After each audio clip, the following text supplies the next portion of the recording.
কোন কাজ বা আমলগুলো বেশি পছন্দনীয় যার কারণে আল্লাহ স্বয়ং মুস্কি হাসেন? এবং আরেক হাদিসে আছে, যার আমল দেখে আল্লাহ রাব্বুল আলামিন হাসেন, আল্লাহ রাব্বুল আলামিন তাকে অবশ্যই জান্নাত দেন এবং জাহান্নাম থেকে মুক্ত ঘোষণা করেন। এরপরে প্রশ্ন, আমি প্রায় অনেক দিন থেকে একটি স্বপ্ন দেখি যে আমি স্বপ্নে নামাজ পড়ছি। আসসালামু আলাইকুম। আমরা বাংলাদেশের বিখ্যাত একজন বক্তার ওয়াজ শুনতেছি। আমরা চেষ্টা করব তার এই বক্তব্য থেকে আমার ভালো জিনিসগুলো নেওয়া, আল্লাহ তাআলা আমাদের যেভাবে জীবনযাপন করতে বলছে সেইভাবে জীবনযাপন করা। আমরা যাতে তার ওয়াজের ভালো জিনিসগুলো নিতে পারি এবং সেই অনুযায়ী জীবনযাপন করতে পারি, আল্লাহ তাআলা যাতে আমাদের সকলকে সেই তৌফিক দান করে এবং সকলে বলে আমিন। আমরা সকলে চেষ্টা করি ওয়াজের বাকি অংশটা শোনার এবং সেই অনুযায়ী নিজেদের জীবনযাপন করার। অনেকবার তওবা করেছি, প্রত্যেকবারই ভঙ্গ হয়েছে, তাহলে কি আমি মুনাফিক হয়ে গেছি? বিভিন্ন এলাকায় অসুখ বিসুখ যাতে কম হয়, বার্ষিক সিন্নি, খোদাই সিন্নি, মহররমের সিন্নি নামে বিভিন্ন সিন্নি করা হয়, এগুলো করা কতটুকু বৈধ? মহিলাদের জন্য তালিম জায়েজ জানি, কিন্তু বর্তমানে মহিলারা যে সন্তান সংসার রেখে 2-3 দিনের জন্য তালিমে চলে যায় দূর দূরান্তে, এটা ইসলামের দৃষ্টিতে কতটুকু বৈধ? না, বিশেষ উদ্দেশ্য ছাড়া ফেসবুক বা মেসেঞ্জারে 3 বার কবুল বলি, তাতে কি আল্লাহর দরবারে বিয়ে কবুল হয়ে যাবে? এতে কি কোনো গুনাহ আছে? পোলাপান বান্দরামি করার জিনিস খুঁজে পাও না? আমি এখান থেকে গ্রামে যাব এবং ওই দিনই আবার চলে আসব, এক্ষেত্রে আমার নামাজ কি কসর করতে হবে? দেখুন, গ্রামে আমরা প্রত্যেকে যার যার বাড়িতে যখন যাব, সেটা আমাদের মূল ঠিকানা, আসল ঠিকানা হলে সেখানে আমি 1 ঘন্টার জন্য যদি যাই, নামাজ আমাকে পুরো পড়তে হবে। নিজের স্থায়ী ঠিকানাতে কখনো কসর হয়? পথে কসর হবে। বাড়িতে যখন চলে গেছেন, আপনার বাড়ি কুমিল্লাতে, আপনার বাড়ি চট্টগ্রামে, আপনার বাড়ি বগুড়াতে বা খুলনাতে বা সিলেটে, আপনার বাড়ি যেখানেই হোক না কেন, যখন সফরের দূরত্ব হবে, নিজের স্থায়ী ঠিকানায় 1 ঘন্টার জন্য যদি যান, সেখানে পুরো নামাজ পড়তে হবে, কসর চলবে। কিন্তু কিছু লোক আছে, গ্রামে বাড়ি আছে ঠিক আছে, কিন্তু তাদের গ্রামের বাড়ি এখন আর স্থায়ী ঠিকানা না। ধরুন আপনি ঢাকা শহরে বাড়ি কিনছেন বা ফ্ল্যাট কিনছেন, পাসপোর্টে, এনআইডিতে, সরকারি সব কাগজে পত্রে ঠিকানাতে আপনি স্থায়ী ঠিকানাও এটা, বর্তমান ঠিকানাও এটা। গ্রামের বাড়ি আছে, কিন্তু ওটা আপনার স্থায়ীও না, বর্তমান ঠিকানাও না, জাস্ট বেড়াইতে যান, ভাই বেড়াদাররা আছে, অন্যরা আছে, তাহলে ওইটাতে আপনি গেস্ট, সেখানে আপনি কসর পড়বেন। এবং এটা আপনার স্থায়ী এবং বর্তমান ঠিকানা হলে, অনেকে আছে বাড়িতে জমি জমা আছে, শুধুমাত্র থাকার ঘর বাড়িও নাই এবং ভাগযোগ হয়ে গেছে, সে শুধু গেস্ট হিসেবে যায়, ভাইদের মেহমান হয়ে যায়, তাহলে সে কসর পড়বে। আর না হলে স্থায়ী ঠিকানায় গেলে 1 ঘন্টার জন্য সে কি করতে হবে? পুরো নামাজ পড়তে হবে, যদি স্থায়ী ঠিকানা হয় তার গ্রাম। এরপরে প্রশ্ন হলো, আমি অনেকবার তওবা করেছি, প্রত্যেকবারই ভঙ্গ হয়েছে, তাহলে কি আমি মুনাফিক হয়ে গেছি? না ভাই, তওবা হওয়ার পর তওবা ভেঙে যাওয়াটা অস্বাভাবিক নয়। আপনারা খুশি হবেন শুনে, আমাদের রব আল্লাহ রাব্বুল আলামিনের একটা গুণবাচক নাম হলো তাওয়াব। কি নাম ভাই? তাওয়াবের মানে জানেন? আল্লাহু আকবার। রিপিটেডলি, বারবার যিনি বান্দার তওবা কবুল করেন। এই জন্য ভাই, একবার গুনাহ হয়ে গেছে, আল্লাহর কাছে তওবা করেছেন, চেষ্টা করছেন যে আর যেন না হয়, কিন্তু আবার শয়তান কাত করে ফেলে দিয়েছে, আবারও তওবা করে ফেলবেন এবং দুর্বল হবেন না। এখানে ইবলিস আপনাকে বলবে, তুই এতবার একই কাজ করে তওবা করছস আল্লাহর কাছে, আবার কোন মুখে তওবা করবি? থাক, বাদ দে। আপনার তওবা থেকে দূরে সরাবে। এটা হলো শয়তানের সবচেয়ে বড় অস্ত্র। কখনো নিরাশ হওয়া যাবে না। তওবা আগের বারের চাইতে পরের বারটা আরো স্ট্রং করবেন, যে ঠিক আছে আগের বারটা তওবা আমি দুর্বল ছিল, এটাকে আরো স্ট্রং করব, চেষ্টা করবো না ইনশাআল্লাহ। তাহলে তওবা বারবার করতে হবে, বারবার করতে হবে। ভেঙে গেলে আরো শক্ত, হার্ডলি তওবা করতে হবে, নিজের প্রতি নিজে শাসন চালাতে হবে, এভাবে ইনশাআল্লাহ সামনে আগাইতে হবে। ভারতবর্ষে একজন কবি বলেছেন, আরে ইয়ে কুস্তি তো হয় অমর ভর কি, কবি ও দাবালে কবি তু দাবালে। ইবলিসের সাথে তোমার লড়াই তো সারা জীবনের। কখনো ইবলিস তোমাকে কাত করে ফেলে দিবে, তোমার দ্বারা গুনাহ করায় ফেলবে, আবার কখনো চোখের পানি ফেলে কেঁদে কেটে আল্লাহর কাছে একান্তে। ভাইরা, কিছু নির্জন সময় কাটানো দরকার। আমাদের কোনো নির্জন সময় নাই। নির্জন সময় হলে ওই মোবাইলে আমরা ঢুকে পড়ি, মোবাইল টোবাইল বন্ধ করে ফেলে দিনে রাতে 24 ঘন্টার ভিতরে 5 ওয়াক্ত নামাজের পরে আগে যে কোনো সময় অন্তত 2-4-5টা মিনিট একটু চিন্তা ভাবনা করবেন, একটু নিজের হিসাব মিলাবেন, আল্লাহর সাথে কথা বলবেন। আজকে একটা গুনাহ হয়ে গেছে, আজকে একটা কাস্টমার মহিলা আসছে, তার সৌন্দর্য দেখে তাকে নিয়ে বাজে চিন্তা জল্পনা কল্পনা করেছি, নোংরামি করেছেন, গুনাহ কাজ করেছেন। কোনো কাস্টমার এসেছে, তার সাথে ফাঁকি ঝুঁকি দিয়েছেন, 2 নাম্বারই করেছেন, মিথ্যা কথা বলেছেন, কিনা দর এত আছে বলেছেন, আসলে এত আসে নাই। এই যে মিথ্যা বলেছেন কয়টা টাকার জন্য, এই টাকা দুনিয়াতে থেকে যাবে, মিথ্যাটা আপনার আমলনামা যুক্ত হয়ে আখিরাতে যাবে। এইসব কথা চিন্তা করে আল্লাহর কাছে চোখের পানি ফেলে একান্তে, আল্লাহ করে ফেলেছি আজকে শয়তানের পালায় পড়ে, আল্লাহ খেয়াল ছিল না, আপনি মাফ করে দেন। মালিক, আপনি মাফ না করলে কিয়ামতের ময়দানের শাস্তি হবে ভয়াবহ, দুনিয়াতে আপনি ছেড়ে দেন, আল্লাহ মাফ করে দেন। মাপ চায়া দুনিয়া থেকে ওইটাকে নিষ্পত্তি করেন, একটু চোখের পানি ফেলেন, সেজদায় পড়ে যান, 2 রাকাত সালাতুত তওবা নামাজ পড়ে আল্লাহর কাছে মাপ চান, এরপরের দিন আরো স্ট্রং করেন। এভাবে আপনি লড়াই চালাতে থাকবেন। আরে এই কুস্তি তো হয় অমর ভর কি, কবি ও দবালে কবি তু দবালে। শয়তান গুনাহ কমা আপনার দ্বারা করায়া সে জিতে যাবে, আর আপনি তওবা করে চোখের পানি ফেলে গুনাহ মাফ করিয়ে তারপরে আপনি শয়তানের উপরে জিতে যাবেন। তওবা করতে থাকবো তো ইনশাআল্লাহ। তওবা করতে কখনো ক্লান্ত হবেন, তওবা অব্যাহত রাখবেন, অনবরত রাখবেন। দুনিয়াতে কোনো ফেরেশতা মানুষ নাই, সবাই গুনাহ করে। এর মধ্যে সবচেয়ে উত্তম মানুষ হলো গুনাহ করার পর যে নিজের ভুল বুঝতে পারে, নিজেকে শাসন করে সংশোধন করে সে তওবা করে মাপ চায়। মনে রাখবেন, যে ব্যক্তি তওবার শর্ত আদায় করে তওবার শর্ত কি? তওবার শর্ত হলো যে কাজটা করেছি গুনার কাজ, এটার জন্য নিজেকে নিজে শাসন করলাম, কেন আমি এত নিকৃষ্ট কাজ করলাম, আল্লাহ আমার প্রতি কত ইহসান করেছেন, কত অনুগ্রহ করেছেন, আমার জীবনে কত বিপদ এসেছে আল্লাহ উদ্ধার করেছেন, তাহলে আমি কেন এই গুনার কাজটা করলাম? নিজেকে শাসন করা, ভবিষ্যতে না করার পরিকল্পনা করা, লজ্জিত হয়ে চোখের পানি ফেলে আল্লাহর কাছে মাপ চাওয়া, এই কাজটা যদি আপনি বারবার করেন, আপনি নিশ্চিত থাকতে পারেন আপনার তওবা দিন দিন আস্তে আস্তে স্ট্রং হবে এবং একটা সময় আপনি গুনাহ ছাড়তে পারবেন ইনশাআল্লাহ। এই জন্য তওবা কখনো ছাড়া যাবে, যতবারই তওবা ভাঙুক, তওবা আরো স্ট্রং করে করতে হবে। এরপরে প্রশ্ন হলো, কেউ কালো জাদুগ্রস্ত হয়েছে এমন যদি জানতে পারে তাহলে তার করণীয় কি? এ বিষয়ে আমরা বিভিন্ন জায়গায় প্রশ্ন পাই, ভালো করে শুনে রাখেন। বিশেষ করে আপনারা পুরান ঢাকার কাছাকাছি এলাকার মানুষ, পুরান ঢাকায় সবচেয়ে বেশি, চট্টগ্রামে প্রচুর পরিমাণে আছে। আমাদের দেশে এখন ব্ল্যাক ম্যাজিক, কালো জাদু যেটাকে আমরা বলি, এই কালো জাদু টোনা এগুলো এই পরিমাণ বাড়ছে। আমি সারা দেশে ঘুরে বেড়াই, শত শত হাজার হাজার মানুষের প্রশ্ন আমার কাছে আসে। প্রতি সপ্তাহে এভারেজ আমার কাছে অন্তত 25 থেকে 30 হাজার প্রশ্ন মানুষের আমার কাছে আসে আলহামদুলিল্লাহ। শুধুমাত্র শুক্রবারের লাইভে আমাদের 15 থেকে 20 হাজার 1 ঘন্টার মধ্যে প্রশ্ন আসে। এই হাজার হাজার প্রশ্ন নিয়ে আমরা কাজ করি। মানুষের অবস্থা আমি জানি প্রশ্নগুলোর মাধ্যমে। এই দেশে প্রতিটা ঘরে ঘরে ব্ল্যাক ম্যাজিকের রোগী আছে। আল্লাহ যাকে বাঁচাইছে তারা ভিন্ন, কিন্তু আমি দায়িত্ব নিয়ে বলতে পারি ম্যাক্সিমাম ফ্যামিলিতে ব্ল্যাক ম্যাজিকের রোগী ভরা, আমরা টেরও পাচ্ছি না। ছোট পোলাপান অস্বাভাবিক চিল্লাচিল্লি, অস্বাভাবিক দুষ্টামি, ওই দুষ্ট জিনের উপদ্রব অথবা ব্ল্যাক ম্যাজিক। অসুস্থ, কোনোভাবে ভালো হচ্ছেন না, বহু ট্রিটমেন্ট করছেন, চেক আপ করেছেন, ডায়াগনোসিস হচ্ছে না। সবসময় নিশ্চিত না, কিন্তু অনেক ক্ষেত্রেই এগুলা ব্ল্যাক ম্যাজিকের রোগী হওয়ার সম্ভাবনা। আপনারা দেখবেন ফেসবুকে ইদানিং এই উৎপাত বেশি বাড়ছে। বিভিন্ন পোস্টের কমেন্টে দেখবেন পোস্টার দিয়া প্রচার করে তান্ত্রিক অমুক কামরূপ কামাখ্যা থেকে প্রশিক্ষণ প্রাপ্ত। দেখছেন নি? এগুলো হলো শয়তানের খালাতো ভাই, সাক্ষাৎ খালাতো ভাই। এবং আপনার বিভিন্ন ঢাকা শহরের পিলারে পিলারে দেখবেন এই তান্ত্রিক অমুক, ভাগ্য বদলায় দেয়, এটা করে সেটা করে, এসব শয়তানি অ্যাডভার্টাইজ দেখছেন না? দেখেন নাই? ব্ল্যাক ম্যাজিক এটাকে এক সময় আমাদের এক শ্রেণীর শিক্ষিত মানুষ বলতো যে এগুলো হুজুরদের আজগুবি কথা, কিসের আবার ব্ল্যাক ম্যাজিক, দেখা যায় না, শোনা যায় না, বুয়া বোগাস কথাবার্তা। ভাইরা আমার, এই যে কদিন আগে বিশ্বকাপ ফুটবল শেষ হয়ে গেল, আমি নিজে অনেকগুলো মিডিয়াতে দেখেছি বিশ্বকাপ ফুটবলে অনেক বড় বড় খেলোয়াড়দেরকে দুর্বল করার জন্য প্রতিপক্ষের খেলোয়াড় বা বাজিকরেরা, বিভিন্ন লোকেরা ব্ল্যাক ম্যাজিক করেছে এবং কোটি কোটি টাকা খরচ করে ব্ল্যাক ম্যাজিক করে তাদেরকে অচল করে দেওয়ার চেষ্টা করে। আরে বিশ্বকাপ অনেক দূরে রাখেন, আমার দেশে আসেন। একটা খেলা আছে, নাম হলো পাতা খেলা। আপনি গুগলে সার্চ দিয়ে যে পাতা খেলা দেখলে আপনি পাবেন। আমি সার্চ দিয়ে অন্তত 2-4-5টা জাতীয় দৈনিকের রিপোর্ট, প্রতিবেদন, এই খেলার আদ্য পান্ত জেনে তারপরে কথা বলছি। আমি আলহামদুলিল্লাহ ওই ফেসবুকে ঠুনকো ঠানকো কোথায় কি পাইছে টাইছে এগুলো নিয়ে আমি কথা বলি না, বক্তব্য দেই না। আমি চেষ্টা করি যেটা বলবো সেটা জেনে শুনে দায়িত্ব নিয়ে তারপরে আমি বলার চেষ্টা করি। এই পাতা খেলার উপরে আমি অনেক পড়াশোনা ঘাটাঘাটি করেছি, অনলাইনে অনেক আর্টিকেল পড়েছি, অনেক প্রতিবেদন পড়েছি।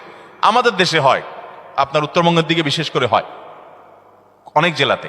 এই পাতা খেলাটা অবাক করা এক খেলা, যে এটা পুরাটাই ওই জাদু মন্ত্রের খেলা। এবং এটা আমাদের দেশে অনেক আগে থেকে একসময় হিন্দুদের মধ্যে প্রচলন ছিল। এখন মুসলমানরা এটাই কোনো দোষী কিছু মনে করে না, পড়তেছে। রীতিমতো কুফুরি এবং ইমান চলে যাওয়ার মতো বিষয়। এখানে কুফুরি কিছু মন্ত্র আছে, শয়তানি কিছু মন্ত্র আছে। শয়তান আমরা যাকে দেখি না, এটা আরেক আলোচনা, ঘন্টায় ঘন্টা আলোচনা করতে হবে। শয়তান নিয়ে আজকে আলোচনা করব না। এই শয়তানের মন্ত্র, কুফুরি মন্ত্র, এই মন্ত্র পাঠ করার মাধ্যমে এই অলৌকিকতা দেখা যায়। কি হয়েছে, একটা লোকের নাম দেয় পাতা, আসলে ওইরকম আদতে কোনো পাতা না, একটা ব্যক্তি। তো ওই ব্যক্তিকে দূর থেকে একজন জাদুকর সে মাটিতে এরকম মন্ত্র পড়ে। ওই যে যারে নাম দিছে পাতা, তার সে নিজেও জাদুকর। তার কাজ হলো সে মন্ত্র পড়ে পড়ে নিজেকে এক জায়গায় ধরে রাখবে, আর এর কাজ হলো ওরে মন্ত্র পড়ে পড়ে একটা দাগ দেওয়া আছে, দাগ পর্যন্ত নিয়ে আসবে, টেনে নিয়ে আসবে মন্ত্রের কারণে। অবাক করা বিষয় না? এবং সত্যি আনতে পারে, এ মন্ত্র দিয়ে আনে, তো আনলে এই জাদুকর জিতে যায়, আর যদি টিকে যায় তাহলে সে জিতে যায়। এই পাতা খেলা বাংলাদেশে অনেক এলাকাতে বেশ বহুল প্রচলিত, হাজার হাজার মানুষ উপভোগ করে। এই যে কুফুরি কালাম পড়ে অনেক অলৌকিক কাজ করা যায়। একটা আস্ত সুস্থ মানুষ অসুস্থ হয়ে একদম কবরপর্যন্ত চলে যাবে, আপনি টেরও পাবেন না, ভয়াবহ রোগ হবে এই ব্ল্যাক ম্যাজিকের কারণে। কালো জাদু, এটা যে বললাম খেলোয়াড়দেরকে পর্যন্ত করা হয়। এটা আমাদের দেশে ঘরে ঘরে।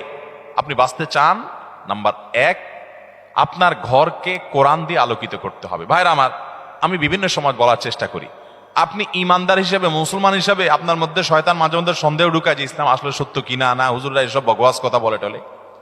আপনার ইমানের প্রতি কোনো প্রকার সংশয় শয়তান সৃষ্টি করতে চায়, আমি আপনাকে দায়িত্ব নিয়ে আল্লাহর শপথ করে বলতে পারি, এই কোরআন হলো এমন এক জীবন্ত মিরাকল, জীবন্ত মুজিজা। এই কোরআনের অলৌকিকত্ব দেখার পর আপনি ইমান আনতে বাধ্য হবেন। পৃথিবীতে যত বেঈমান মুসলমান হয়, যত কাফেররা ইমান আনে, তাদের বেশিরভাগ দেখবেন এই কোরআন যখন নির্মোহভাবে আগাগোড়া পড়ে ফেলে, সে এর কাছে মাথা নত করা ছাড়া কোনো উপায় থাকে না। ওমর রাদিয়াল্লাহু তাআলা আনহুর মতো জাদ্রেল মানুষ যাচ্ছিলেন নবী করিম সাল্লাল্লাহু আলাইহি ওয়াসাল্লামকে হত্যা করার জন্য, বোনের বাসায় যায় দেখে বোন তেলাওয়াত করতেছে, আওয়াজ শুধু শুনছে, তেলাওয়াত শুনেই পাগল হয়ে গেছে। আরে এ তো সাধারণ কোনো কথা না, আকৃষ্ট হয়ে গেছেন। তরবারি হাতে নিয়ে নবী সাল্লাল্লাহু আলাইহি ওয়াসাল্লামের দরবারে চলে গেছেন। সাহাবীরা তো ঠেকাইতে আছে, নবী সাল্লাল্লাহু আলাইহি ওয়াসাল্লাম তো জানেন ওহী পাঠাইছে আল্লাহ তাআলা, বলে আসতে দাও, ঠেকাইও না। গেছে হত্যা করার জন্য, ঈমান নিয়ে ফিরে চলে আসছে কোরআনের কারণে। মুসলমানদের বাসা বাড়িতে আজকাল কোরআন তেলাওয়াত হয় না। আপনার বাসা বাড়িতে কোরআন তেলাওয়াত চালু করেন, আওয়াজ দিয়ে, উচ্চস্বরে, মনে মনে না, আওয়াজ দিয়ে কোরআন তেলাওয়াত চালু করেন, কোরআন পড়েন এবং অডিও চালায় রাখেন। ব্ল্যাক ম্যাজিক, দুষ্টজনের উপদ্রব থেকে বাঁচার জন্য এটা মহা ঔষধ। বিশেষ করে একটা সূরা, সূরা বাকারা জোরে জোরে নিজেরা তেলাওয়াত করেন। তেলাওয়াত করতে পারেন না তো অডিও চালায় রাখেন। সূরা বাকারার তেলাওয়াত যত বেশি ভাষায় চালু করে রাখবেন, নবী সাল্লাল্লাহু আলাইহি ওয়াসাল্লাম হাদিসে বলা আছে, দুষ্টজিন এবং শয়তান ভাষায় প্রভাব ফেলতে পারবে না। এক। দ্বিতীয় আমল, তাহলে কোরআন বেশি বেশি পড়বেন, বিশেষ করে সূরা বাকারা। দ্বিতীয় আমল হলো সকাল সন্ধ্যার দোয়া এবং জিকির, এগুলা নিয়মিত পড়বেন, এগুলা রক্ষা কবচের মতো কাজ দেয়। তৃতীয় আমল হলো ঘরের মধ্যে কোনো হারাম জিনিস রাখবেন না, ছবি টবি এটা সেটা রাখবেন না, এবং গুনাহমুক্ত রাখবেন বা ঘরকে। 4 নম্বর আমল হলো যতবার বাসায় ঢুকবেন বিসমিল্লাহ পড়ে ঢুকবেন, বের হওয়ার সময় বিসমিল্লাহ পড়ে বের হবেন।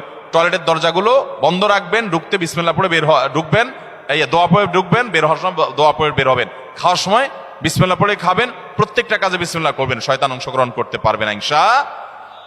আর বিশেষভাবে 3 কুল সকাল সন্ধ্যা, কুল হুয়াল্লাহ, কুল আযুল ফালাক, কুল রাব্বিন নাস, 3 বার সকাল সন্ধ্যার আমলের মধ্যে এটা চলে আসছে। আলাদা করে এটা রাতে, সকাল সন্ধ্যায় বিভিন্ন সময় পড়বেন ইনশাআল্লাহ। বিদিন আল্লাহ তাআলা এই দুষ্টজিন এবং ব্ল্যাক ম্যাজিক থেকে বেঁচে থাকার তৌফিক দান করবেন। এরপরে প্রশ্ন হলো, আস-সুন্নাহ ফাউন্ডেশনের দেওয়া অফিস আসিফ হুজুরকে দিয়ে রুকিয়া করা হয়েছে, আপনি কি রুকিয়া করেন? না ভাই, আমি রুকিয়া করি না। তবে আমরা অনেক রাকিকে চিনি ব্যক্তিগতভাবে, কেউ চাইলে বলি ভাই অমুকের কাছে যান, বিভিন্ন রাকিরা আছে, আপনারা অনলাইনে খুঁজতে পারেন। বিভিন্ন এলাকায় অসুখ বিসুখ যাতে কম হয়, বার্ষিক সিন্নি, খোদাই সিন্নি, মহররমের সিন্নি নামে বিভিন্ন সিন্নি করা হয়, এগুলো করা কতটুকু বৈধ? অসুখ বিসুখ হলে আল্লাহর কাছে তওবা ইস্তেগফার করবেন, দোয়া পড়বেন এবং ডাক্তারের কাছে যাবেন। অসুখ বিসুখের জন্য দান সাদাকা করবেন।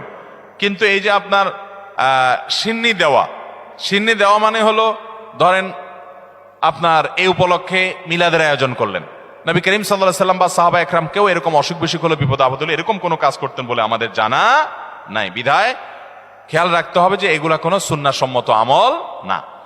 মহিলাদের জন্য তালিম জায়েজ জানি, কিন্তু বর্তমানে মহিলারা যে সন্তান সংসার রেখে 2-3 দিনের জন্য তালিমে চলে যায় দূর দূরান্তে, এটা ইসলামের দৃষ্টিতে কতটুকু বৈধ? এটা সম্পূর্ণ অবৈধ কাজ। অনেক জেলাতে আছে মহিলারা স্বামীর সংসার রেখে অনেক দূরে চলে যায় আরেক জেলাতে, এবং এইসব তালিমের জন্য মহিলাদেরকে যারা ফুসলায়, সংসার রেখে ছেলে মেয়ে রেখে চলে যায়, তারা বলে আরে আল্লাহর নির্দেশ বড় না স্বামীর নির্দেশ বড়, রাখো তোমার স্বামীর নির্দেশ মানা লাগবে না। তো আল্লাহ কি তোমার আরেক জেলা যাওয়ার নির্দেশ করছে? কোথায় কোরআনে বলছে যে অমুক জেলা যাও? এগুলো সব শয়তানের বুঝ। স্বামী অথবা বাবা, বড় ভাই, অভিভাবকের নির্দেশ বাদ দিয়া মাহরাম ছাড়া যদি আরেক জেলা সফর করে, আরে মাহরাম ছাড়া তো হজ করা পর্যন্ত জায়েজ নাই। এক সাহাবী জিহাদে যাবে নবী সাল্লাল্লাহু আলাইহি সাল্লামের সাথে, নবী সাল্লাল্লাহু আলাইহি সাল্লাম যখন শুনছেন ওনার স্ত্রী হজ করতে যাবে, বলছেন যে তোমার জিহাদে যাওয়া লাগবে না, যাও তোমার স্ত্রীর সঙ্গ দাও, কারণ তার সফরে মাহরাম হিসাবে তুমি তার সাথে থাকতে হবে। বিধায় এই তালিমের নামে এক জেলা থেকে আরেক জেলা মাহরাম ছাড়া যদি এরকম যায় তাহলে সেটা জায়েজ হবে না, গুনাহ হবে। এরপরে প্রশ্ন হলো, ভুল করে বা রাগের মাথায় যদি কসম করি, কিন্তু পরে দেখা গেল আমি যেটা কসম করেছি যে আমি এটা কখনোই করব না, কিন্তু সেই কাজটা আমি বাধ্য হয়ে করে ফেললাম, তাহলে এক্ষেত্রে আমার করণীয় কি? এক্ষেত্রে আপনার করণীয় হলো কাফফারা দিবেন। কসমের কাফফারা হলো হয় 10 জন মিসকিনকে খাদ্য দান করবেন, আর না হলে 3 দিন রোজা রাখবেন, বাস, তাহলে কসমের কি হয়ে যাবে? কাফফারা হয়ে যাবে। আল্লাহর কাছে কোন কাজ বা আমলগুলো বেশি পছন্দনীয় যার কারণে আল্লাহ স্বয়ং মুস্কি হাসেন? আল্লাহ রাব্বুল আলামিনের হাসিটা তার শান অনুযায়ী কেমন সেটা আল্লাহ ভালো জানেন, তবে হাদিসে বিভিন্ন বর্ণনা থেকে আছে যেটি হয়, বিশেষ করে শীতের সময় যখন কনকনে ঠান্ডা শীত উপেক্ষা করে কেউ যখন উঠে নামাজে দাঁড়িয়ে যায়, নবী করিম সাল্লাল্লাহু আলাইহি সাল্লামের হাদিসে লেখা আছে যে আল্লাহ রাব্বুল আলামিন বান্দার এই আমলটা দেখে হেসে দেন। এবং আরেক হাদিসে আছে যার আমল দেখে আল্লাহ রাব্বুল আলামিন হাসেন, আল্লাহ রাব্বুল আলামিন তাকে অবশ্যই জান্নাত দেন এবং জাহান্নাম থেকে মুক্ত ঘোষণা করেন। এজন্য শীতের দিনে ফজরের নামাজ, তাহাজ্জুদের নামাজের গুরুত্ব অন্য সময়ের চাইতে অনেক বেশি। আমি একজন যুবক, আমরা অনেক সময় মজার ছলে বা বিয়ের উদ্দেশ্যে না, বিশেষ উদ্দেশ্য ছাড়া ফেসবুক বা মেসেঞ্জারে 3 বার কবুল বলি, তাতে কি আল্লাহর দরবারে বিয়ে কবুল হয়ে যাবে? এতে কি কোনো গুনাহ আছে? পোলাপান বান্দরামি করার জিনিস খুঁজে পাও না? না, অনেক পোলাপান এগুলো করে। এমনকি এই যে নাটক সিনেমাতে অনেক সময় অভিনয়ের অংশ হিসাবে এগুলো করে না অভিনেতারা, এদের মধ্যে কেউ যদি মুসলমান হয়, কার যদি আল্লাহর প্রতি বিশ্বাস না থাকে তার কথা ভিন্ন, বেঈমান নিয়ে আমাদের আলাপ নাই। যে মুসলমান, যে আল্লাহর প্রতি ঈমান আছে, তার জানতে হবে নবী করিম সাল্লাল্লাহু আলাইহি সাল্লাম বলেছেন সালাতুন জিদ্দুহুন্না জিদ্দুন ওয়া হাজলুহুন্না জিদ্দুন, 3টা বিষয় সিরিয়াসলি করলে যা হবে, দুষ্টমি, রসিকতা, অভিনয়, মজা করে করলে তা হয়ে যাবে কাহিনী বড় খতরনাক, বড় জটিল। অতএব আপনি দোস্ত দুষ্টামি করে কোনো ক্লাসমেট মেয়েকে বললেন অন্য 2-3 দোস্তের সামনে যে আমি ওরে বিয়ে করলাম, এবং সেও অ্যাডাল্ট, আপনিও অ্যাডাল্ট, 2জন সাক্ষীও আছে। আর বিশেষ করে নাটকে যেটা হয় যে অভিভাবক অনেক সময় থাকে, যদি সত্যিকারের অভিভাবক থাকে, ওখানে তো সব বকওয়াস অভিভাবক। মেয়েদের তো বিয়ে অনেক আমাদের মতো মেয়েদের বিয়ে অভিভাবক ছাড়া হয় না, কিন্তু হানাফি মাযহাব অনুযায়ী অভিভাবককে জরুরি না, যদি অ্যাডাল্ট হয়ে যাবে তাহলে সেক্ষেত্রে হানাফি মাযহাবের আলোকে এই বিয়ে হয়ে যাবে। 2জন সাক্ষীর সামনে শুধু বলছেন প্রস্তাব, সে বলছে কবুল, দুষ্টামি করে বলছেন, বাস, কাহিনী খতম হয়ে গেছে। কথা বুঝেন নাই? খুব জটিল একটা বিষয়। ঠিক তালাকের বিষয়টাও এরকম। আপনি বলবেন যে হুজুর আমি তো আসলে তালাকের উদ্দেশ্যে বলি না, আমি তো ভয় দেখানোর জন্য বলছিলাম, কাম হয়ে যাবে, এরপর আর এসব বলে লাভ হবে না। অতএব এগুলো সাবধানে করতে হবে। আল্লাহ আমাদেরকে এই সমস্ত বিষয়, হেয়ালিপনা, দুষ্টমি, এগুলো থেকে বেঁচে থাকার তৌফিক দান করুন। সব জায়গায় ফাজলামি না। আমাদের নবী হযরত মুহাম্মদ সাল্লাল্লাহু আলাইহি সাল্লামকে না সৃষ্টি করলে নাকি আল্লাহ তাআলা কোনো কিছু সৃষ্টি করতেন না, এটা কতটুকু সত্য? এরকম একটা হাদিস আছে, কিন্তু সেই হাদিসকে মুহাদ্দিসগণ, হাদিস বিশারদ, বিশ্লেষকগণ এই হাদিসকে জাল হাদিস হিসাবে চিহ্নিত করেছেন। এর সনদ বিশুদ্ধতার সূত্রে বর্ণিত নয়। লাউলা খুলিকতু লামা খুলিকাতিল আফলাক, নবী সাল্লাল্লাহু আলাইহি সাল্লাম যদি সৃষ্টি না হতেন আসমান জমিন সৃষ্টি হতো না। ভাইরা আমার, নবী সাল্লাল্লাহু আলাইহি সাল্লামের মর্যাদা বলার জন্য মিথ্যা হাদিস বলার কোনো দরকার নাই। আল্লাহ তাআলা তার নবী সাল্লাল্লাহু আলাইহি সাল্লামকে, তার হাবিবকে এমনি মর্যাদা দিয়েছেন, তার জন্য ভুয়া হাদিস বানানোর কোনো দরকার। তিনি সকল নবী রাসূলদের মধ্যে শ্রেষ্ঠ, তাকে আল্লাহ মেরাজে ডেকে নিয়ে সম্মানিত করেছেন, তাকে আল্লাহ তাআলা কিয়ামতের ময়দানে হাউজে কাউসার দান করবেন, তার শাফাআত হবে সবচেয়ে বড় শাফাআত, শাফাআতে কুবরা। তাকে আল্লাহ তাআলা কত মর্যাদা দিয়েছেন। অতএব ভুয়া ভিত্তিহীন হাদিস বলার দরকার নেই। বুখারীর হাদিসে আসছে, তিনি বলেছেন লা তুতরুনি কামা আতরাতিন নাসারা ইবনে মারইয়াম, খ্রিস্টানরা ঈসা আলাইহিস সালামের মর্যাদা বেশি বলতে গিয়ে ওনাকে আল্লাহর সন্তান বানায়া ঈমান হারা হয়ে গেছে। তোমরা আমার মর্যাদা বলতে গিয়ে এরকম সীমা লঙ্ঘন করবা না। এরপরে প্রশ্ন হলো, মোষ ধোয়া পানি পান করলে নাকি হারাম হয়, আসলে হাদিসে এমন কিছু আছে কিনা? মোষ ধোয়া পানি খেলে বা মোষ লাগলে কোনো কিছু খেতে গেলে সেটা হারাম বলে হয়। হারাম তো পরের কথা, অনেকে বলে মাকরু, হারামও হবে না মাকরুও হবে না। কারণ মোষ যদি থাকে আর পানি যদি আপনি খেতে যান তো একটু আধটু লাগবেই লাগবে, যত ছোট থাকুক একটু হইলেও লাগবে। এখন যদি বলেন যে না আমি লাগাবো না, তাহলে মোষ বড় রাখতে হবে অনেক, এবং সে মোষ কিছু একটা দিয়ে চিমটি দিয়ে ধরে উঠায় ধরে তারপর খাইতে হবে। এছাড়া তো আমি কোনো উপায় দেখি না। কারণ যদি ছোট ছোট মোষ হয়, পানি খাবে না আর লাগবে না, তাহলে ঠোঁট ধরে উঠে রাখতে হবে। তাহলে বোঝা গেল এটা ভুয়া, ভিত্তিহীন কথা। মোষ যদি লেগে যায় ইচ্ছাকৃত, তো মোষ ধোয়া পানি, মোষ ধোয়া খানা, মোষে লাগলে সেটা খাবেন না আপনি। কারণ হলো সেটা তো আর পরিষ্কার করে হওয়ার সময় জীবাণু থাকতে পারে, ধুলাবালি থাকতে পারে। ইচ্ছাকৃত এটা করেও না কেউ, কিন্তু অনিচ্ছাকৃত যেটুকু লেগে যায় এটার কারণে হারাম তো দূরের কথা, মাকরু হবে না। এটা ভিত্তিহীন কথা। কথা বুঝাতে পারছি? কোন মদ করে বলে শুনছে এই ফতোয়া যে মোষ ধোয়া পানি খাইলে গুনাহ হয়, মাকরু হয়। এই জন্য সে মদ খাওয়ার সময় তার মোষ বড় ছিল, উঠায় ধরে মদ খাইতো। যে মদ খাওয়ার সময় যদি মাকরু হয়ে যায় তাহলে আল্লাহ নারাজ হয়ে যাবে, এই জন্য সে মোষ উঠায় নাকি মদ খাইতো। আল্লাহ জানে সত্য না মিথ্যা, ঘটনা শুনছি আমরা অনেক ছোটবেলা থেকে। তো যাই হোক, তো মোষ ধোয়া পানি খেলে বা কিছু খেতে গেলে, মোচে লেগে গেলে আসলে কোনো গুনাহ হবে না। দাদার নামে নাতির নাম রাখা যাবে কিনা? দাদার নামে নাতির নাম তো পরের কথা, বাপের নামেও পোলার নাম রাখা যাবে, কোনো অসুবিধা নাই। আমাদের দেশে সবাই ইউনিক নাম খোঁজে, ইউনিক। টল্টু, বল্টু, নান্টু, পিন্টু, গিন্টু, গেংটু, কি আজিব আজিব নাম খোঁজে সব। আরে ভাই, সবাই বলে ইউনিক নাম লাগবে, আনকমন না লাগবে কেন? আপনাকে আনকমন নাম লাগবে কেন? শুনেন, সৈয়দ আবুল হাসান আলী নদভী রহমতুল্লাহ আলাই ভারতবর্ষের সবচেয়ে বড় আলেমদের একজন ছিলেন এবং মুসলিম বিশ্বের নোবেল খ্যাত কিং ফয়সাল অ্যাওয়ার্ড পুরস্কার, এটা সারা বিশ্বে, বিশেষ করে এই ভারতবর্ষে অল্প কয়েকজন মানুষ পাইছে, এর মধ্যে উনি একজন ছিলেন। অনেক বড় পণ্ডিত মানুষ ছিলেন। সারা ওয়ার্ল্ডের বড় বড় ইউনিভার্সিটি, অক্সফোর্ডের মতো ইউনিভার্সিটি, বড় ইউনিভার্সিটিগুলোতে অতিথি লেকচার হিসেবে তিনি লেকচার দিতেন এবং মদিনা ইউনিভার্সিটির উপদেষ্টা পরিষদে ছিলেন অনেক শুরু থেকে। অনেক বড় ব্যক্তিত্ব ছিলেন সৈয়দ আবুল হাসান নদভী রহমতুল্লাহ আলাই। এ আল্লাহর বান্দা, তার পরিবারে কয়েকজন বাচ্চার নাম, কয়েক ভাই, একই ফ্যামিলিতে কয়েকটা ছেলে হয়েছে, সবগুলোর নাম রাখছে মোহাম্মদ। তাহলে একটা মুসিবত না? 4 ভাইয়ের নাম যদি মোহাম্মদ হয়, কোন মোহাম্মদ ডাক দিলে কোন মোহাম্মদ আসবে? এই জন্য পার্থক্য করার জন্য নাম দিছে মোহাম্মদ আউয়াল, মোহাম্মদ সানি, মোহাম্মদ সালেস, মোহাম্মদ রাবে।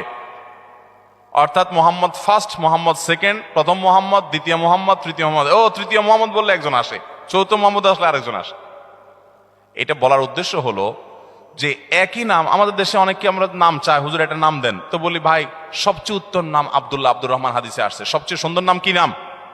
আব্দুল্লাহ। এবং কিয়ামতের মধ্যে মানুষকে নাম ধরে ডাকা হবে। পোলার নাম টল্টু রাখবেন তো আপনাকে আল্লাহ তাআলা ডাকবেন, ও টল্টুর বাপ আসো। কেমন লাগবে জিনিসটা? আল্লাহর বান্দা, নামের মধ্যেই তাওহীদ, নামের মধ্যেই ইমানের শিক্ষা থাকবে। আল্লাহর বান্দা আব্দুল্লাহ, আব্দুর রহমান। তো অনেককে নাম দিলে বলে কি, ভাই এটা আমাদের ফ্যামিলিতে আছে। কার নাম? বলে আমার বোনের ননদের ছেলের নাম। বোনের ননদের ছেলের নাম। তো তোমার বোনের ননদের ছেলে আর এই ছেলে জীবনে কয়বার একত্র হবে? এসব বকওয়াস চিন্তা করতে মাথায় আসে। এমনকি কাছাকাছি ফ্যামিলি থাকলে অসুবিধা নেই, ভালো নামগুলো দেখে দেখে রাখতে হবে। যাই হোক, বাপের নাম এবং ছেলের নাম পর্যন্ত আরবে অনেক দেশে এক নাম আছে। তো দাদার নামে নাতির নাম রাখাতে কোনো অসুবিধা, আবার মেয়ের নাম মায়ের নামে রাখতেও কোনো অসুবিধা।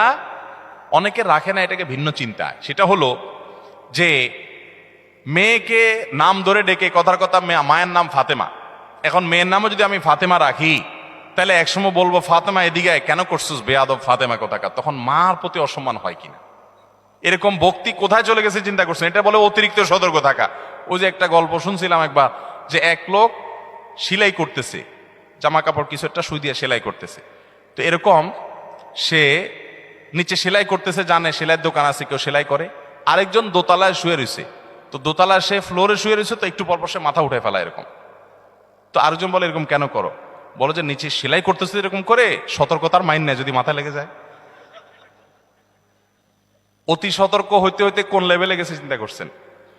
যদি এরকম কেউ করে পাগলামি, তো সেটা যেরকম হাস্যকর হবে, ঠিক এটাও এরকম হাস্যকর হবে।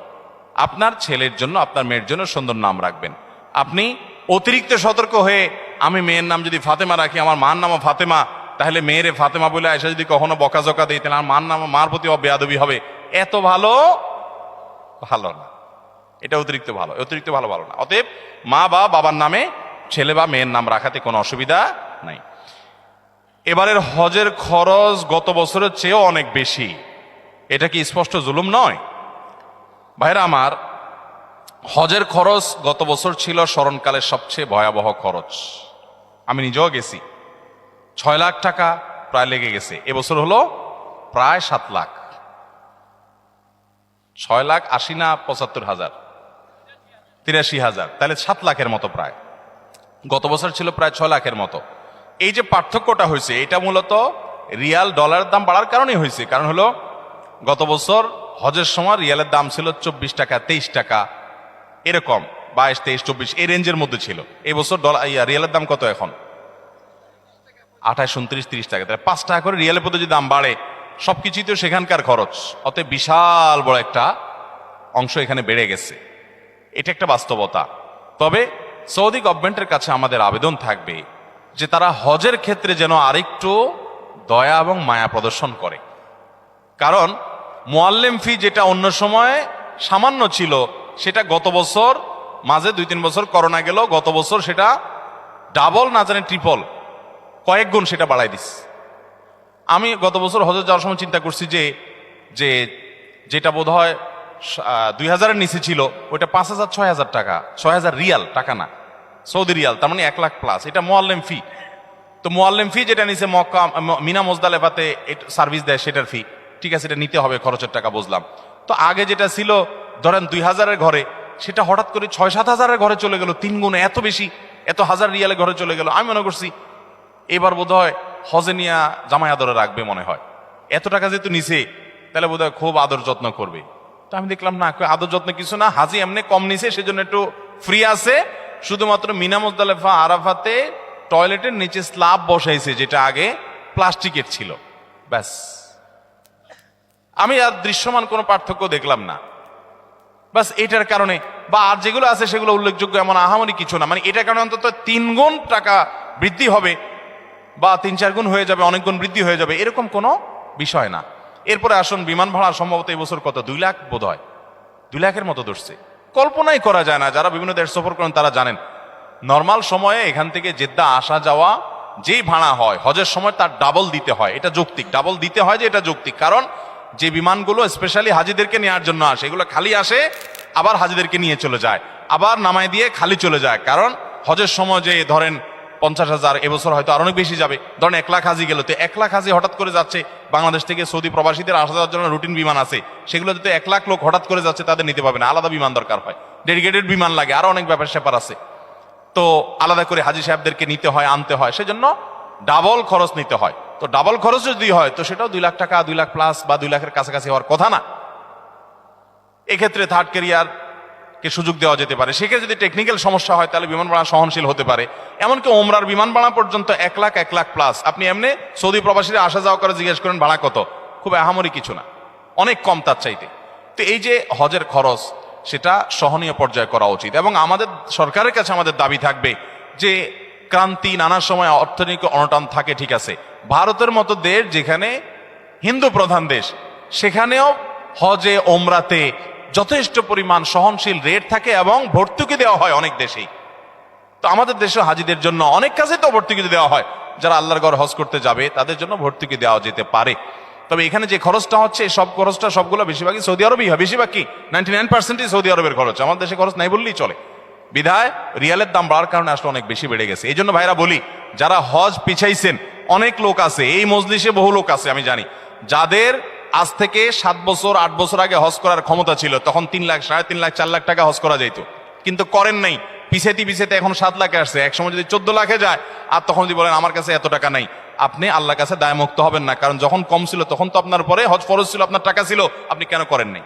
এই জন্য নবী সাল্লাল্লাহু আলাইহি ওয়াসাল্লাম বলেছেন, কারণ হজ ফরজ হলে সে যেন বিলম্ব না করে। যদি সে বিলম্ব করে, সে জানে না পরবর্তীতে কি হবে, কি দুর্ঘটনা হবে। এই জন্য হজ ফরজ হলে বিলম্ব করবো না ইনশাআল্লাহ। ভাইরা আমার, আর কথা বলতে চাই না, রাত অনেক হয়েছে। বিভিন্ন দিক ফিরে, কখনো দেখি পূর্ব দিকে, কখনো দেখি উত্তর দিকে, কখনো দেখি দক্ষিণ দিকে। শুধু 2-3 দিন দেখছি শুধু 2-3 দিন দেখছি পশ্চিম দিকে ফিরে নামাজ পড়তে। কিন্তু আমি স্বপ্নে কখনো পরিপূর্ণ নামাজ পড়তে পারি না, কেননা কোনো সমস্যার কারণে। অর্থাৎ নামাজ পড়তে ঘুম ভেঙে যায় আপনার, এই তো। আর এই স্বপ্ন দেখার শুরু হয় আমার পরিপূর্ণ ইসলামে প্রবেশ করার পর থেকে। দয়া করে এই ব্যাপারে কিছু বললে উপকৃত হব। আপনি ইসলামে পরিপূর্ণ প্রবেশ করার পর থেকে এই নামাজ এই স্বপ্ন দেখছেন, আপনার এখানে প্রশ্নের মধ্যে একটা বড় ত্রুটি আছে। আপনি পরিপূর্ণ ইসলামে প্রবেশ করেছেন, এই সার্টিফিকেট নিজেকে নিয়ে দিয়ে দিলেন। পরিপূর্ণ ইসলামে প্রবেশ করা এত সহজ জিনিস? আল্লাহু আকবার। আপনি হয়তো বোঝানোর চেষ্টা করছেন যে আপনি ইসলামকে প্র্যাকটিস করা শুরু করেছেন, আলহামদুলিল্লাহ, আপনি চেষ্টা করেন পরিপূর্ণ ইসলামের জন্য, সেটা বললাম চেষ্টা করি, আরো চেষ্টা করতে হবে। আপনি কিছুটা দেখছেন, বাকিটা দেখছেন না, আপনার কোথাও অপূর্ণতা আছে, চেষ্টা করেন এবং দোয়া করেন। এই যে নিজেকে পূর্ণ মনে করছেন, এটাও একটা অপূর্ণতা। আল্লাহ তাআলা আমাদেরকে পরিপূর্ণ মুসলিম হওয়ার তৌফিক দান করুন। এখন তো সব দড়ি মাছ নাচুই পানি, ওয়াজ শুনতে কোনো কার্পণ্য নাই, আবার যাই হিন্দি সিনেমা টিভিতে খুলে দেখে। এর চাইতে বড় বেহায়ার নির্লজ্জ কি হতে পারে? যে আল্লাহর সামনে, আল্লাহ দেখছেন, নির্লজ্জের মতো সামনে এক চেহারা, পেছনে আরেক চেহারা, তলে তলে মোবাইলে হারাম জিনিস দেখে, আবার মানুষের সামনে ভালো সাজে। আছে না নাই এই রোগ আমাদের মধ্যে? আল্লাহ আমাদের সবাইকে সলিড মুসলমান হওয়ার তৌফিক দান করুন। যে ভাই এটা দেখেছেন, আমি তাকে পরামর্শ দিব যে আপনি আরো আপনার দিনকে পরিপূর্ণ করার চেষ্টা করেন, আরো ত্রুটি ভুলগুলোকে ফাইন্ড আউট করে সেগুলো সংশোধন করার চেষ্টা করেন। আপনি অপূর্ণ নামাজ দেখছেন, আপনার দিনের ভিতরে হয়তো কোনো অপূর্ণতা আছে, আপনি চেষ্টা করেন, তবে মন খারাপ করা যাবে না। আপনি যে দিনে আসছেন, অগ্রসর হয়েছেন, আল্লাহ শুকরিয়া আদায় করেন এবং ভালো হওয়ার চেষ্টা করেন। এরপরের প্রশ্ন, ফিকহ শাস্ত্রের গ্রন্থাদি থেকে জানা যায় যে মসজিদের বাহিরে যে মেহরাবে প্রয়োজনে জানাজা রেখে নামাজ পড়া যায়। এখন যদি আমরা মসজিদের ভেতরে জানাজা রেখে, অর্থাৎ লাশ রেখে, খাটিয়া রেখে নামাজ আদায় করি, শরীঈ বিধান মতে সঠিক কিনা? এটাকে ফুকাহা একরাম মাকরুহ বলেছেন। ভাই, লাশ, এক নম্বর কথা হলো যে জানাজা নামাজ মসজিদে পড়বেনই না। জানাজা কোথায় পড়বেন? আমরা আজকাল কিছু কিছু জিনিসকে এমন উল্টাইছি, যেমন ঈদের নামাজ, এটা হবে কোথায়? মাঠে, উন্মুক্ত জায়গায়। কিন্তু ঈদের নামাজ কোথায় পড়ি আমরা? মসজিদে। ঢাকায় এই অজুহাত চলে যে এত খালি জায়গা নাই, কিন্তু আপনার গ্রাম অঞ্চলে তো এই অজুহাত নাই। কিন্তু ওই যে আমাদের মসজিদ এলাকা, আবার ওখানে যাব কেন? আমরাই একটা কি বানাবো? ঈদগাহ বানাবো। এটা শয়তানে কুবুদ্ধি দেয়। কথা বুঝতে পারছেন? হ্যাঁ, আপনি নামাজ পড়েন এরকম উন্মুক্ত জায়গায়, সুন্দর করে নামাজ পড়েন শামিয়ানা টাঙ্গায়, এটা ঠিক আছে, কিন্তু মসজিদে ঈদের নামাজ পড়বেন না, এটা সুন্নাহর খেলাফ, মাকরুহ। কিন্তু এই মাকরুহ সারা দেশে সবাই করতেছি, সব হুজুরাই বলতেছে, কারণ হুজুর চায় হুজুরের মসজিদে নামাজ হলে হুজুর একটা ঈদের নিমতি করবে। হুজুরেরও কি আছে এখানে? পয়সা কড়ি আছে, লাভ আছে। তো হুজুর এখানে আর মাকরুহ ফতোয়াটা দেয় না, আস্তে চাপায়া যায়। আর হুজুরের দোষ একলা দিমু কেন? কমিটির লোকজন তারা একটা নেতাগিরি করতে পারবে, আরেকজন ঈদগাহ গেলে তার নেতাগিরি থাকবে না, মুসল্লি হয়ে যেতে হবে। এই জন্য নিজেরা কি করে, ঈদের নামাজ যদি করতে চান ঈদগাহে করবেন, এটা হলো সুন্নাত। জানাজাও কোথায় হবে? বাহিরে হবে। বিশেষ করে লাশ যদি ভিতরে নিয়ে যান, গোসল দেওয়ার পরে সেখান থেকে ময়লা পানি পড়তে পারে, দুর্গন্ধ আসতে পারে, মসজিদের শানের খেলাফ হবে, আরো অনেক কারণ আছে। এসব কারণগুলোর প্রেক্ষিতে সুন্নাত হলো মসজিদের বাহিরে জানাজা পড়া। ফরজ নামাজ শেষ, মসজিদের বাইরে হয়ে এসে খোলা জায়গা থাকলে সেখানে নামাজ পড়েন। আর যদি এরকম কোনো জায়গা না থাকে, যেমন ঢাকা শহরে বেশিরভাগ জায়গাতে এরকম নাই, অনেকে আবার রাস্তা দখল করে ঈদের নামাজ পড়ে, সেটা আরো গুনাহের কথা। ওটা তো গুনাই হবে, রাস্তা দখল করে নামাজ পড়া জায়েজ নাই। সাধারণ মানুষের পথের চলাচলের বিঘ্ন করে আপনি গায়ের জোরে রাস্তা বন্ধ করে নামাজ পড়লেন, এই ইসলাম আপনাকে আল্লাহ রাসূল শিখান নাই। কথাকে বুঝাতে পারছি?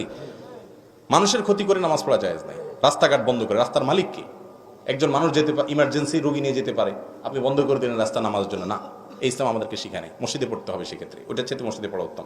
এখন জানাজার লাশ মসজিদের সামনে রেখে, সৌদি আরব এসে মসজিদগুলো এরকম, আমাদের দেশে অনেক মসজিদ এখন ঢাকা শহরে হয়ে গেছে, ম্যাক্সিমাম মসজিদ এরকম এখন, যে মসজিদের মেহরাবের সাইড দিয়ে আপনার পশ্চিমে কেবলার দিকে আপনার একটা ছোট দরজা থাকে, ওই বাহিরে লাশটা থাকে, দরজাটা খুলে দেয়, ইমাম সাহেব ওখানে দাঁড়ায় নামাজ পড়ে। মুসলিমরা মসজিদের ভিতরে আছে, কিন্তু লাশ কোথায় আছে? বাইরে আছে। এভাবে পড়লে আর মাকরুহ থাকবে না। তারপরে উত্তম হলে এসে বেজাল না করে ডাইরেক্ট কোথায় নামাজ পড়া? মাঠে নামাজ পড়া। 4, মাযহাব সহি কিনা, মাযহাব মানা শিরক কিনা, কোরআন হাদিসের আলোকে জানতে চাই। না ভাই, মাযহাব মানা শিরক হবে কেন? মাযহাব মানা যদি শিরক হয়, তাহলে জান্নাত খালি থাকবে, তাহলে জান্নাত খালি থাকবে। কারণ ইমাম নববী, হাফেজ ইবনে হাজার আসকালানি, অনেক বড় বড় মুহাদ্দিস, ফুকাহা, মুফাসসির, যাদের প্রায় বেশিরভাগই কোনো না কোনো মাযহাবের অনুসারী ছিলেন। এখন মাযহাব মানলে যদি শিরিক হয়ে যায়, তাহলে তো আর জান্নাতে কোনো লোকজন পাওয়া যাবে না, জান্নাত খালি থাকবে। কথা বুঝাতে পারছি? তবে ইসলাম আমাদেরকে সব সময় বলে আমরা কোরআন এবং হাদিসের অনুসরণ করব। কার অনুসরণ করব? কোরআন এবং হাদিসের অনুসরণ করব, ওলামা ইকরামের অনুসরণ করব, কিন্তু সেটা আলা বাসিরাতিন, সেটা আলা দালিল। যে কোনো আলেম যা বলবে তার কথা শোনা শুরু করবেন, এটা না। যখন পর্যন্ত কোরআনের মধ্যে থাকবে আপনাকে রাহবরি করবে, অবশ্যই ওলামা একরামদের কথা শুনবেন। আর কথা শুনেন আর না শুনেন, অশ্রদ্ধা করবেন। এখন একটা ট্রেন্ড চালু হয়ে গেছে হুজুরদেরকে নিয়ে ট্রল করা, নিজে দু চারটা হাদিস কোরআন জানার পরে বা আলেমুল আমাদেরকে নিয়ে অপমানকর মন্তব্য করা শুরু করে। এ রোগ তৈরি হয়েছে কি হয় নাই সবার মধ্যে? হুজুররা একজন একজনে করে, এবার অনুসরা বলে আমরা বসে থাকুন কেন, আমাদের হুজুর যখন করে আমরাও করি। এবার মুক্তাদিরাও শুরু করে। গোটা সমাজ অশান্ত হয়ে যাচ্ছে কি যাচ্ছে না?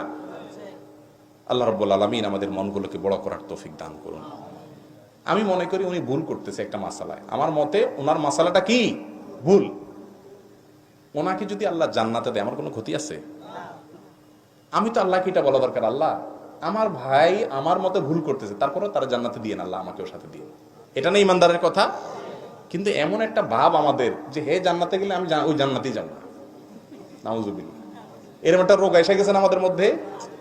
আল্লাহ আমাদেরকে সংশোধন করার তৌফিক দান করুন। দাড়ির বিধান কি, ইসলামে দাড়ির পরিমাণ কি এবং দাড়ির শরীয়ী বিধান কি? ইসলামে দাড়ি রাখা ওয়াজিব। দাড়ি রাখা কি ওয়াজিব, এবং এই ব্যাপারে তেমন একটা দ্বিমত নাই। খুব স্বল্প সংখ্যক কিছু ওলামা একরাম এটাকে ওয়াজিব বলেন না, যেমন মিশরের এখানকার ওলামা একরামদের অনেকে এটাকে ওয়াজিব বলেন না, কিন্তু বিশ্বের সংখ্যাগরিষ্ঠ সকল যুগের ওলামা একরামের মত হলো দাড়ি লম্বা করা ওয়াজিব। নবী করিম সাল্লাল্লাহু আলাইহি সাল্লাম বলেছেন আফুল্লুহা, তোমরা দাড়িকে ছেড়ে দাও, আর খুল্লুহা, দাড়িকে লম্বা করো। আরেকটা প্রশ্ন আপনি করেছেন 40 হাত দূরে থেকে তাকালে দেখা যাবে, এই পরিমাণ দাড়ি রাখলেই যথেষ্ট হবে, এই কলটির গ্রহণযোগ্যতা কতটুকু? কোনো গ্রহণযোগ্যতা নেই। কোরআন হাদিসে কথা এরকম কথা বলে নাই যে 40 হাত দূর থেকে দেখলে আপনার দাড়ি বোঝা যাবে। অনেক মহিলার দাড়ি দু চারটা থাকে, 40 হাত কেন 60 হাত দূর থেকেও বোঝা যাবে, তাহলে কি তার জন্য দাড়ি এটা দাড়ি বলা হবে নাকি? না ভাই, দাড়ি লম্বা করা ওয়াজিব। আপনি রাখতে না পারেন ভিন্ন কথা, তবে হ্যাঁ কেউ যদি লম্বা করতে না পারে একটু ছোট রাখে তো নাই মামার চাইতে আলহামদুলিল্লাহ, তিনি কিছুটা তো রাখলেন, তাকে অ্যাপ্রিসিয়েট করা উচিত এবং বোঝানো উচিত যে নবী সাল্লাল্লাহু আলাইহি ওয়াসাল্লাম দাড়িকে কি করতে বলেছেন? ছেড়ে দিতে বলেছেন, লম্বা করতে বলেছেন। আল্লাহ আমাদেরকে তৌফিক দান করুন। এরপরের প্রশ্ন হলো পালক পুত্র ও কন্যার ব্যাপারে শরীয়তের বিধান জানতে চাই, দয়া করে উত্তর দিবেন। খুবই গুরুত্বপূর্ণ একটা প্রশ্ন। পালক পুত্র এবং পালক মেয়ে রাখা এটা জায়েজ না নাজায়েজ কাজ? সবাই চুপ। জায়েজ কাজ। পালক পুত্র পালক কন্যা রাখা কি জায়েজ কাজ। তবে একটা বিরাট সমস্যা আছে, সেটা হলো আপনি যদি কোনো ছেলেকে ছোটবেলায় এনে লালন পালন করেন, পালক পুত্র বানান, বা কোনো মেয়েকে পালক কন্যা বানান, মরণের আগ পর্যন্ত কখনো বলতে পারবেন না এটা আমার ছেলে, এটা আমার মেয়ে। কথা কি বুঝাতে পারছি? আল্লাহ রাব্বুল আলামিন কোরআনে কারীমে বলেছেন উদউহুম লিআবাইহিম হুয়া আকসাতু ইনদাল্লাহ। একদম পালক পুত্র সম্পর্কে আয়াত নাজিল হয়েছে। রাসূল করিম সাল্লাল্লাহু আলাইহি সাল্লামের একজন পালক পুত্র ছিল, তার নাম ছিল কি? যায়েদ ইবনে হারিসা রাদিয়াল্লাহু তাআলা আনহু। সাহাবীরা বলা শুরু করে দিত যায়েদ ইবনে মুহাম্মদ। সবাই ডাকা শুরু করছে কি? মুহাম্মদ সাল্লাল্লাহু আলাইহি সাল্লামের ছেলে যায়েদ। আরে উনি তো বাপ তো হারিসা, বাপের নাম। মুহাম্মদ সাল্লাল্লাহু আলাইহি সাল্লাম তোমার বাপ না, তাহলে পালক বাপ। সঙ্গে সঙ্গে আল্লাহ আয়াত নাযিল করলেন খবরদার উদউহুম লিআবাইহিম, পালক পুত্রকে যে জন্ম দিয়েছে সেই বাবা যেখানেই থাকুক না কেন তার পিতৃত্বকে স্বীকার করতে হবে, বলতে হবে এটা অমুকের ছেলে, যিনি লালন পালন করেছেন তার ছেলে বলা যাবে। কিন্তু আমাদের দেশে কি হয়, 100% বলতে গেলে যারা একটা ছেলে লালন পালন করেই একটু বাপ ডাকটা শোনার জন্য, ঠিক না বে ঠিক? মা একটু মা ডাকটা শোনার জন্য, যে আমারে আল্লাহ ছেলে মেয়ে দেয় নাই, তো একজন গরিবের বা অন্য একজনের বা কোনো খালার একটা সন্তান বা অন্য ভাইয়ের একটা সন্তান নিয়ে আসে, কেন? একটু বাপ ডাকলে দিলটা শান্তি হবে, মা ডাকলে দিলটা শান্তি হবে। ভাইরা আমার, আল্লাহ রাব্বুল আলামিন আপনাকে যে সন্তান দেয় না, আপনার কষ্ট হচ্ছে, এর বিনিময়ে যদি জান্নাত দিয়ে দেন, তাহলে আপনার এই প্রজেক্টটা লস প্রজেক্ট না লাভের প্রজেক্ট? আল্লাহু আকবার। এজন্য মা ডাক বাপের নাম শুনতে গিয়ে হারাম কাজ করবেন না। আমরা লালন এই পালক পুত্র আর পালক কন্যা রাখি ধান্দায়। কিসে ধান্দায়? ধান্দাটা কি? আমার ছেলে নাই, আমার একজন ওয়ারিশ হইল, পরে নকল ছেলে বানাই দিব, নকল মেয়ে বানাই দিব, এই না ধান্দা? আর ইসলাম বলে অবশ্যই ছেলে মেয়ে লালন পালন করবেন, গরিবের ছেলে মেয়েকে লালন পালন করবেন, কিন্তু উদ্দেশ্য হবে কোনো ধান্দায় না, সওয়াবের উদ্দেশ্যে। যে একজন গরিব মানুষ তার ছেলেটাকে লালন পালন করতে পারতেছে না, ঠিক আছে, ওটার দায়িত্ব আমি নিলাম, ওর পড়ালেখা খাওয়া দাওয়া সব দায়িত্ব আমি নিলাম। একজন ইতিম, তার বাবা মারা গেছে, এতিমের দায়িত্বভার গ্রহণ করে নবী সাল্লাল্লাহু আলাইহি সাল্লাম বলেছেন আনা ওয়া কাফুল ইয়াতিমি কাহাতাইন, এই দুই আঙ্গুল যেরকম পাশাপাশি, আমি এবং ইতিমের যে দায়িত্ব নেবে সেই দুই আঙ্গুলের মতো থাকবে। ইয়েতিম থাকবে আর কোনো দায়িত্ব নেওয়ার লোক থাকবে না, এটা একটা এলাকার মানুষের জন্য লজ্জার বিষয়। আরবদেরকে দেখেছি, আমি 10টা বছর ছিলাম সৌদি আরবে, সৌদিয়ানদেরকে দেখেছি যে কোনো ইয়েতিম বাচ্চা পেলে তারা পাগল হয়ে যেত কে দখল করবে কার আগে, তার দায়িত্ব নেওয়ার জন্য। কারণ জান্নাতে শুধু জামানা, নবীর সঙ্গে জান্নাতে থাকা যাবে। চেষ্টা করবেন তো ইনশাআল্লাহ। অতএব পালক পুত্র পালক কন্যা রাখা জায়েজ আছে, কিন্তু সেটা তাদের বাপ ডাক মা ডাক শোনার জন্য না। মনে রাখবেন, পিতৃত্ব এবং মাতৃত্ব সারা পৃথিবীর সকল সম্পদের বিনিময়ে কেনা যাবে।